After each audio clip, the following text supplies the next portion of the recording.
Hi, excited to be here in the city of Orlando. For a lot of us, it's a place that we called home for 3 weeks. Excited to be back here. Thankful to the Florida Citrus Committee. They put on a great event. I've known that for a long time. Obviously, it culminates with a really big football game. Want our players to enjoy the city this week when they're in the football meetings and practice, be engaged. That'll be important for us to go out and play the way that we need to against a really good Iowa football team. Also want to thank UCF, their administration, coaching staff, allowing us to use their facilities. It's first-class operation and a bunch of great people that have helped me along our way as well. Questions? What's the transition been like from Joe to Nico? How have the guys reacted to that? And is Joe helping out? Is he still around? Yeah, Joe's been with us throughout bowl preparation, just as he was going through his process of how he was going to handle things at the end. Guys are excited to get an opportunity to play with Nico. They appreciate Joe, obviously, for everything that he's done. He's been a great teammate to everybody inside of that locker room. He's been a great teammate to Nico as well. He's been a part of the preparation. He'll be with us all week long and continue to help us in that way. Josh, what do you like where Nico is right now in his journey and his building career? I know there's a long way to go, but what do you like about where he's at right now? Yeah, he's smart, he's competitive. When he makes a mistake, and young players are always going to do that, he continues to learn and grow from it, doesn't repeat it. He's got the ability to reset from play to play, day to day. Extremely talented, everybody's known that, but I love the way that he works inside of our building, and he's got a great demeanor about him, but he's great at communicating with his teammates as well. How different is he from the guy that you saw play live last year as a high school kid through spring practice to now? Yeah, he's continued to grow so much fundamentally, allowed him to play at this level, continued to grow, consistency, fundamentals, decision-making, being accurate with the football, in command of what we're doing offensively. This will be his first opportunity to start against a really good defense, but excited to go play with him. How do you approach setting expectations for Nico? He's talented, but he's never started a game. This is a good defense he's faced.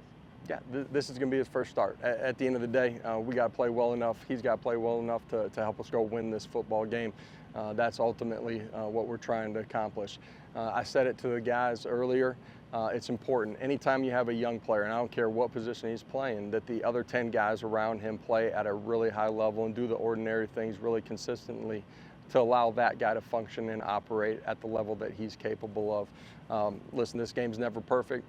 We don't expect Nico to go out and play perfect. Expect him to reset and give our playmakers an opportunity to go make plays. How much do you have to lean on guys like Cooper, the tight ends who are veterans? Because at points, I mean, you could have, Nico handing it off to Cam Selden, or true freshmen. Yeah, well, that's the nature of bowl season now is that a lot of young guys that have played throughout the course of the season, not necessarily in the roles that they're going to have an opportunity to play in during the bowl game itself, and so young guys got to step up and go take advantage of that opportunity. You can look back at the last couple of years and you can see the young guys that have stepped up in those roles when given the opportunity. This is his first opportunity to go out and start a football game, be in command of it, the week of preparation. Expect him to handle the week the right way and go out and play extremely well. You mentioned Nico being a good communicator. Have you seen him come out of his shell at all since he's kind of been the guy in practice? Have you seen him kind of change his demeanor with his teammates? Well, I think during the course of all off season, throughout the course of the fall, as he's gained command of what we're doing, being able to communicate with wide receivers after a play, our offensive linemen, he does it in a way that they react and respond extremely well to him. So that's just the part of growing into the player that you're going to be. The quarterback position, the first thing you have to do is learn your job and learn what's going on around you. Then those leadership traits and communication traits start to come out. A lot of people wonder about his chemistry with the receivers. With the way you guys practice, is that a thing or not a thing in terms of where he's at with having a feel for what Chaz does or what Squirrel does or whoever in certain things? Yeah, during the course of the season, we get a lot of reps with our guys that would be considered twos, and so he's had a lot of growth throughout the course of the season during game preparation, but out on the practice field as well. During the bowl prep, we emphasized the young guys a lot early. We have some young wide receivers that have played a lot of football. Those guys were considered young. He's gotten a lot of reps with those guys even before we got into the actual game prep. So he's gotten a lot of work with those guys. It's not an entire season of volume with them, but I anticipate those guys being on the same page. This is the second straight bowl game where Gaston's literally a snap away from being the guy, right? Yeah. I mean, you know, his familiarity with the scheme, the offense, how much does that, you know, give you peace of mind to know if something happens, you're okay with Yeah, he's functioned well during the course of the season, during spring ball, during training camp. He's handled bowl preparation extremely well. He's got really good command of what we're doing.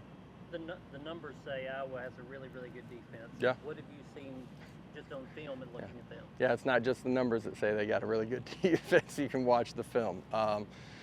You know, they're dialed in. They make you earn it. They don't give up a bunch of big plays. That's in the pass game, and in the run game, they're really good on third downs, getting off the football field. They've created zero and negatives. They adjust during the course of the ball game extremely well to the things that they're seeing. It will be important for us to go maximize our opportunities and create big plays. But you got to sustain drives in this one, and so you know, first and second down are really important, not to be in third and long. And third down, you got to convert. A lot of guys have left the secondary. How those young guys throughout this bowl process, how they kind of come into their own and stepping up? Yeah, again, it's an opportunity for young guys to step into the roles that they want. They got to go take it. They've been really good in our bowl preparation. They've gotten a bunch of work.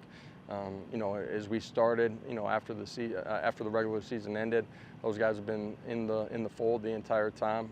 Excited to go see those guys play. What have you seen from Dylan Sampson that shows he's prepared to take over that running back one position? Yeah, D-Sam, you know, just the way he's played throughout the course of the season, and he'll have more opportunities in this one, but he's smart, he's competitive, he's a really good leader, he's been dynamic when he's had opportunities and the ball's been in space. We're going to need him to play and function at a really high level. Staying in the backfield, what about Cam, his development throughout the course of the year, learning the running back position to get more comfortable? Yeah. Well, again, the way that we practice, he gets a lot of reps during the course of a normal game week. He's continued to grow, understanding, you know, our schemes versus what we're seeing front-wise, how to press his aiming points, deliver double teams. He's dynamic, you know, he's strong, he's physical. Excited to see him play, but see Khalifa play as well. How's the overall health of the offensive line kind of heading into the game week? Yeah, a lot better than it was at the end of the regular season, but we'll see as we continue to get to game time who's actually ready to go play. I saw a story where nobody in the SEC is using the in-helmet communication during bowl season, which I guess is available for most every bowl. Why is that the case? Why did you guys consider, particularly with Nico, did you give it even any extra consideration for a young quarterback? When that decision was made, we didn't know Nico would be the starter at this point. There's a lot that's been going on during the course of December, and you know, with everything that's going on, just status quo a little bit as far as how we function, operated, what was used on the sidelines, all of that. Is that something, I mean, there's talk about that maybe becoming a real thing in the regular season. Is that something you want to take a while to kind of investigate as to whether it fits your offense from a functionality, communication speed? Yeah, I think, you know, the operation of that, is it just the quarterback, or does it, you know, involve your skill players too? You look at how really everybody communicates a majority of the football game. Very few teams are all 11 guys in the huddle at one time. At bowl practices back in Knoxville, did you guys still anticipate that Joe may play in this game? We did early. We knew that there was a process that he was going to go through as we got into game week. And when I say game week, the preparation, you know, post signing day or really right before it, as we got into game planning mode. Nico's gotten, you know, a majority of the reps. You said he's with the team now. Joe is. Will he Yeah. be at the game? Like, will he be? He on will the be. sideline? Yeah. Yep. He will. What were those conversations like with him as you were talking through him about his decision whether to play, whether to get ready for the draft, all that kind of stuff? Yeah, everybody's got a different, you know, process, a different, you know, different factors are part of the decision process. End of the day, we support him and you know, what he wants to do, where he wants to go. He's got a great football future in front of him. Excited to see that unfold on the back end of this game. What is it like for you to be back in Orlando, especially practicing here? You Yeah, yeah. You know, a lot of our staff too was here as well, and you know, their administration's been great hosting us this week. A lot of great memories.